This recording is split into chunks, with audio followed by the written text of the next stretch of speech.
সম্মানিত বিনিয়োগকারী ভাই বোনেরা, আসসালামু আলাইকুম। আশা করি আপনারা সবাই ভালো আছেন, শারীরিকভাবে সুস্থ আছেন। আমি আজকে 8ই জানুয়ারি বৃহস্পতিবার 2025 এই ভিডিও আলোচনা করছি এবং আমার আজকের আলোচনার শিরোনাম হচ্ছে প্রাতিষ্ঠানিক বিনিয়োগকারীদের তীক্ষ্ণ নজর যে দুটো শেয়ারে। এই শিরোনাম নিয়ে আমি আপনাদের সামনে যে দুটো শেয়ার নিয়ে আলোচনা করছি, এই দুটো শেয়ার প্রাতিষ্ঠানিক বিনিয়োগকারীদের তীক্ষ্ণ নজর রয়েছে বলতে আমি যে বিষয়টি বোঝাতে চেয়েছি যে এই দুটো শেয়ারে স্মার্ট মানির শক্ত পার্টিসিপেশন রয়েছে, যার বদলতে প্রাতিষ্ঠানিক বিনিয়োগ ও একটা অ্যাট্রাকটিভভাবে পার্টিসিপেশন করেছে। তার যুক্তিযুক্ত প্রমাণ এবং তার ফান্ডামেন্টাল টেকনিক্যাল অ্যানালিসিস দেখে আমরা সেগুলো অনুধাবন করতে পারছি। বিধায় সেটা নিয়েই দুটো শেয়ার নিয়ে আলোচনা করছি। প্রথম শেয়ারটি হচ্ছে ক্রিস্টাল ইন্স্যুরেন্স। বন্ধুরা দেখুন, এই শেয়ারটি নিয়ে আমি 42, 43, 44, 45, 50 এসব লেভেল থেকে অনেক আলোচনা করেছি আপনাদের জন্য।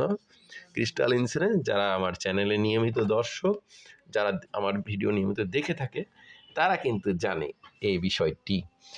তো বন্ধুরা, এই ক্রিস্টাল ইন্স্যুরেন্স সেক্টরের এই শেয়ারটি আমরা আজকে কিন্তু 40 পয়সা কমে লেনদেন হতে দেখেছি, 61 টাকা 40 পয়সায়, এবং 6,22,000-এর ভলিউম নিয়ে 3,84,00,000 টাকার শেয়ার ট্রানজ্যাকশন করে দিন শেষে 61 টাকা 40-এ ক্লোজ ছিল শেয়ারটির।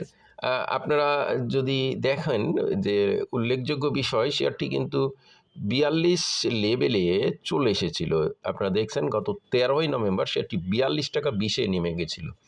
তারপর এই শেয়ারটি কিন্তু সেই 42-এর পর থেকে আপ ট্রেন্ড শুরু করে, মাঝে মধ্যে 2-1 দিন হয়তো কারেকশন হলেও শেয়ারটি কিন্তু আপ ট্রেন্ডের ধারা বজায় রাখে এবং সেইটা বর্তমান পর্যন্ত কন্টিনিউ করছে। গত দিন 61 টাকা 80 পয়সা ক্লোজ প্রাইস ছিল।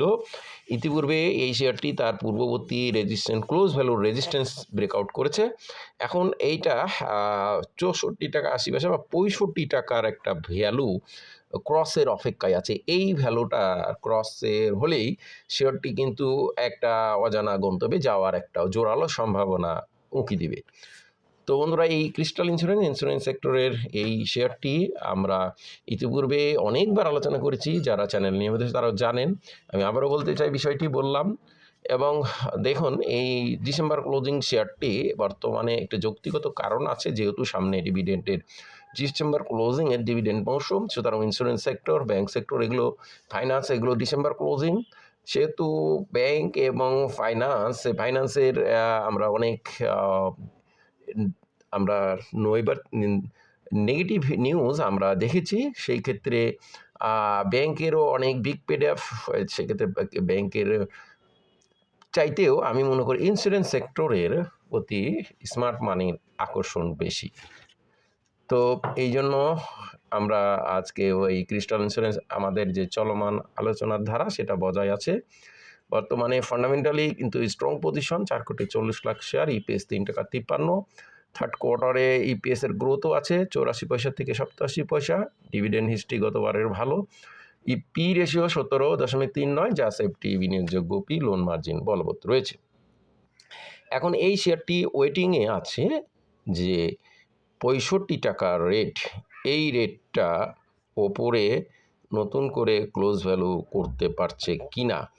এই 65 টাকার ওপরে যদি ক্লোজ ভ্যালু করতে পারে, তাহলে কিন্তু শেয়ারটি একটা বড় ধরনের সম্ভাবনাকে উড়িয়ে দেওয়া যাবে না। তো ফার্স্ট টার্গেট 63 টাকা 20 পয়সা, তারপর 65 টাকা।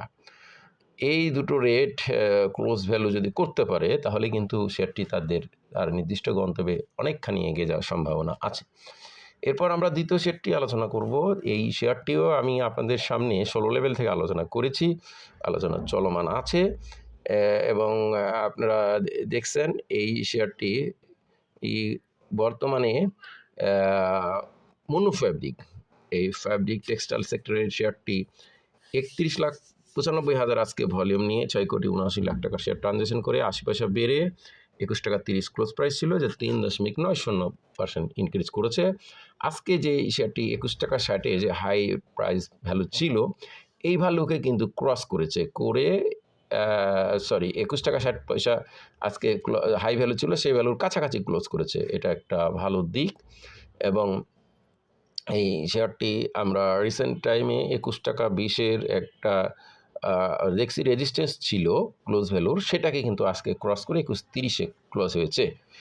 এখন এই শেয়ারটির প্রয়োজন রয়েছে ৳22.20 এর ক্লোজ ভ্যালুর উপরে নতুন ক্লোজ ভ্যালু করা এবং ৳22 দ্যাট মিনস ৳23.50 তে লেনদেন হওয়া। এই দুটো ভ্যালু যদি আমরা দেখতে পাই তাহলে কিন্তু শেয়ারটিও পুনরায় একটা বড় ধরনের সম্ভাবনাকে কিন্তু উড়িয়ে দেওয়া যাবে না। ওভারঅল ফার্স্ট কোয়ার্টারে শেয়ারটির ইপিএসের কিন্তু গ্রোথ ভালো। অ্যানুয়ালি 4 পয়সা ছিল, কিন্তু ফার্স্ট কোয়ার্টারেই অনলি 3 পয়সা, সেই ইপিএসের সেই দিক দিয়ে একটা বড় গ্রোথ। ইনস্টিটিউট কর্তৃক নভেম্বরে একটু ভালো পরিমাণ বাই ছিল, যদিও ডিসেম্বরের এখনও পাওয়া যায় নাই। এভারেজ প্রাইস ৳18.10, এই লেভেল থেকে অবশ্য বেশি আছে। তো স্বাভাবিকভাবে টেক্সটাইল সেক্টরের এই শেয়ারটি কিন্তু আমরা যে দুটো শেয়ার আলোচনা করলাম, মনো ফ্যাব্রিক এবং ক্রিস্টাল ইন্স্যুরেন্স, এই দুটো শেয়ারের কিন্তু প্রাতিষ্ঠানিক বিনিয়োগকারীদের বড় ধরনের একটা নজর এখানে পড়েছে, সেটা অস্বীকার করা যায় না। তো বন্ধুরা, আমাদের এই আলোচনা আজকে এখানেই আপনারা আশা করব এবং কামনা করব আপনারা নিজ সিদ্ধান্ত নেবেন। এই আলোচনা দেখে কেউ বাই সেল করবেন না এবং এই আলোচনা কাউকে বাই সেল করানোর জন্যও না, শুধুমাত্র শেয়ারগুলোর অবস্থা বোঝানোর ধারাবাহিক আলোচনার অংশ হিসেবে এই আলোচনা। ধন্যবাদ। আজকের মতো সবাই ভালো থাকুন। আসসালামু আলাইকুম।